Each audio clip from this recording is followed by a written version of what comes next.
E aí, gente, tudo bom? Como vocês estão? Então, finalmente aqui nós damos início à maratona do inglês científico. É um prazer estar compartilhando com vocês esse material que eu produzi, que eu realmente entendi que era necessário, né, que a classe científica tivesse acesso. Mas lembrando que vão ter várias dicas aqui que não são apenas para pessoas da área das ciências, mas vão ser dicas de inglês, qualquer pessoa que vocês conheçam, que também esteja interessada em aprender inglês, melhorar as habilidades, as 4 habilidades, né, de reading, listening, speaking e writing, vão ser muito bem favorecidas com esse tipo de conteúdo, né? E é muito da hora compartilhar isso com vocês, porque essa ideia de fazer esse canal, de fazer esse tipo de conteúdo, aconteceu no final do ano passado. Mas mais especificamente na segunda semana de dezembro, eu tive essa ideia, falei, não, realmente eu acho que é um público que precisa desse tipo de conteúdo.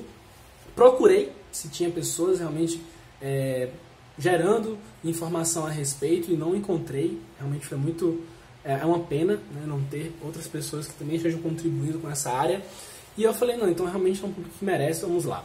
E eu passei, na verdade, final de ano, né, durante Natal, Ano Novo, aproveitei bastante, mas aproveitei também para poder compilar algo que seria de muito agregador a vocês, tá? Então, a primeira coisa que eu coloquei lá no feed, no vídeo de ontem, e falei hoje no Stories, que eu vou comunicar, que eu vou passar para vocês, é um pouco da minha história. Mas por que eu vou falar da minha história? Por que isso é importante, né? E eu gosto muito de usar um exemplo que quando eu estava na minha graduação, e eu queria ser... Eu era biólogo, né? Estava fazendo biologia, eu queria ser imunologista. Em 2003 eu conheci a imunologia, me apaixonei. E eu sempre tinha como molde o atual maior imunologista do mundo, que era o Ruslan Medzhitov. Então eu me baseava muito nele, assistia vídeos sobre ele, lia a biografia dele. Então realmente foi muito legal entender como que o Ruslan Medzhitov chegou lá. Então, a grande sacada de você conhecer a história de outras pessoas é a seguinte. Então, imagina você agora, que está num nível X de inglês. E esse nível é um nível que ele te limita, é um nível que te dá nervosismo quando você vai aplicar o inglês, não te dá segurança, você não tem rapidez, eficiência em executá-lo. Então, é um nível que não é satisfatório. Mas tem alguém que já chegou num nível bastante satisfatório, que consegue executar muito bem inglês, e você fala assim, putz, se esse cara chegou aqui, eu também posso chegar. Então, você mostrar para a pessoa, contar a sua história, significa de dar um exemplo.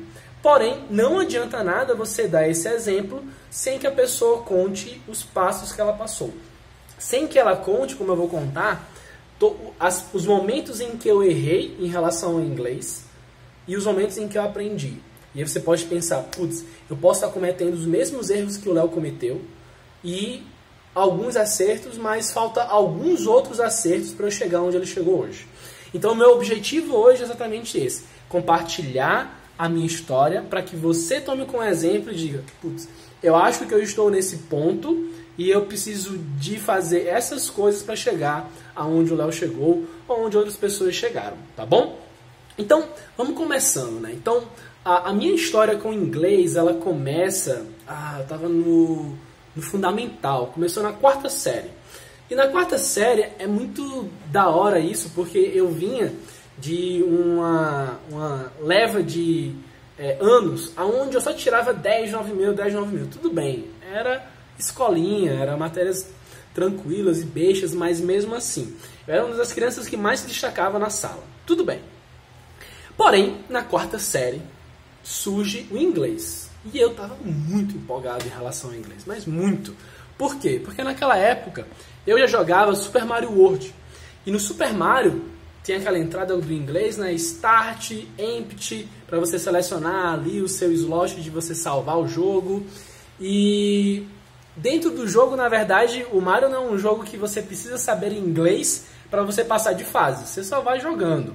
Então não era um jogo que exigia muito do meu inglês. Mas eu queria aprender o inglês para poder usar no Mario.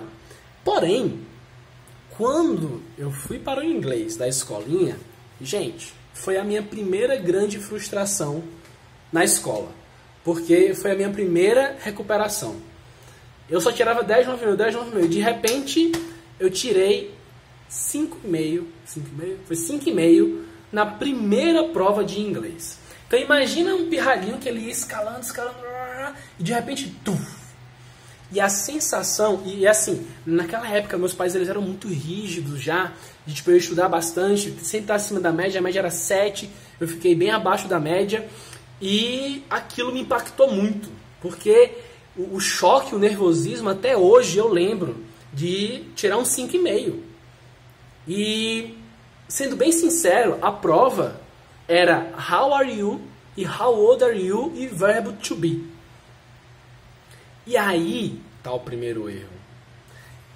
As pessoas queriam me introduzir ao inglês com verbo to be e com how are you versus how old are you, com gramática. E em vez de me passar um texto, em vez de me passar um áudio com um contexto, para eu explicar o contexto, eram coisas pontuais e de decoreba. E esse é o primeiro grande erro que milhões de pessoas no Brasil cometem ao começar a aprender inglês, que é começar pela gramática, tá bom? E esse mesmo erro, ele não parou por aí. Eu continuei tendo aulas de gramática na quarta, na quinta, na sexta, na sétima, até o terceiro ano do ensino médio. Resumindo, eu aprendi inglês na escola, sim ou não? Não. Mas meus pais tentaram, né, e fizeram, não, vamos ajudar o menino, já que ele só tirou nota baixa em inglês, em todas as outras disciplinas era ok. Mas o inglês não entrava.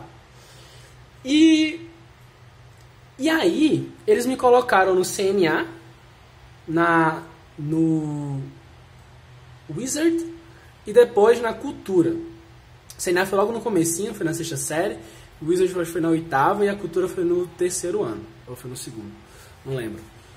E é muito louco como nesses 3 lugares eu também não aprendi bem o inglês lá. Porém, quando a gente para pensar, mano, como que pessoas normais, como que seres humanos, bebês, aprendem inglês? Eles aprendem com a gramática, sim ou não? Não. Eles aprendem ouvindo bastante, ouvindo bastante, ouvindo bastante, ouvindo bastante. E aí eles começam a falar. E aí depois de falar, eles vão para a escolinha e eles vão aprender a ler.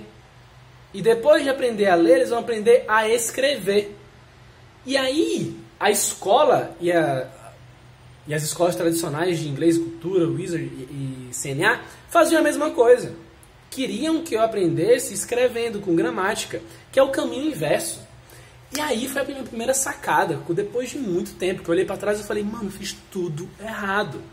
E o pior, tem milhões de pessoas no Brasil fazendo tudo errado todos os dias. E não é uma coincidência que existem milhões de pessoas no Brasil que não dominam a língua inglesa. Porém, olha que legal, no mesmo tempo que eu ia fazendo essas escolas tradicionais, eu também comecei a jogar muito videogame. E quando eu jogava videogame, não era o Mario, era o Tibia e depois era o World of Warcraft. Nesses jogos, ou eu sabia o inglês, ou eu sabia o que estava escrito ali na missão para eu fazer, ou eu não passava de fase. E foi aí que depois de muito tempo que eu percebi o porquê que naquele momento eu aprendi tanto inglês. Não fazia sentido para mim, porque eu aprendia tanto inglês num jogo quanto numa escola. E naquela época eu falava, mano, eu não estou aprendendo inglês porque eu estou jogando. Mas mesmo assim, foi o meu grande eixo, foi esses jogos online, foi o meu grande eixo de vocabulário, porque tem muito inventário, tem muito lugar, itens diferentes, roupa, alimentos, animais, acessórios, verbos, ação. Então, eu comecei a aprender muito vocabulário rápido, porque aquilo ali eu jogava todos os dias. Eu não somente jogava os jogos todos os dias, como eu tinha um nível de prazer muito grande ao executar aquilo. E aí já vem um acerto, não um erro. O primeiro erro foi não começar em inglês com gramática. E o primeiro acerto foi usar o inglês no seu dia a dia, todos os dias e com algo que te dá muito prazer. Beleza? Então, aqui eu termino minha primeira parte da história, aonde eu mostrei tanto os meus primeiros erros quanto os meus primeiros acertos, tá bom? E isso focando em relação à minha fase até o terceiro ano do ensino médio. Então no próximo vídeo eu vou colocar um material onde eu vou começar a falar sobre a minha vida e o meu aprendizado na universidade. Para vocês começarem a ver, tá, se eu tô agora no meu primeiro ano de ensino da graduação, o que o Léo fez errado, que eu também estou fazendo, e o que eu posso passar a fazer certo? O que ele acertou nesse momento? Então, aguardem que eu irei mandar esse vídeo também em breve, tá bom? Então, prazer, e esse foi o primeiro material da maratona do inglês científico, beleza?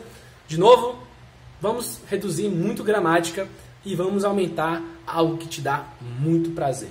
E a gente vai falar sobre outras coisas que também me davam muito prazer. Exemplo, séries, filmes, música, que se a gente imerge nesse mundo, a gente consegue bastante coisa. E na verdade eu vou ser bonzinho com vocês. Eu acho que eu já vou dar uma grande dica, uma dica dourada, que vocês se executarem agora. Vai ser muito difícil no começo, mas daqui a alguns dias e meses vocês vão me agradecer muito a isso. Então anotem aí. Coloquem agora o seu celular e o seu notebook ou computador em inglês. Por que isso? Porque é algo que vocês usam todos os dias e vocês têm provavelmente um alto nível de prazer. Beleza? É isso daí, contem comigo e até a próxima. Tchau, tchau.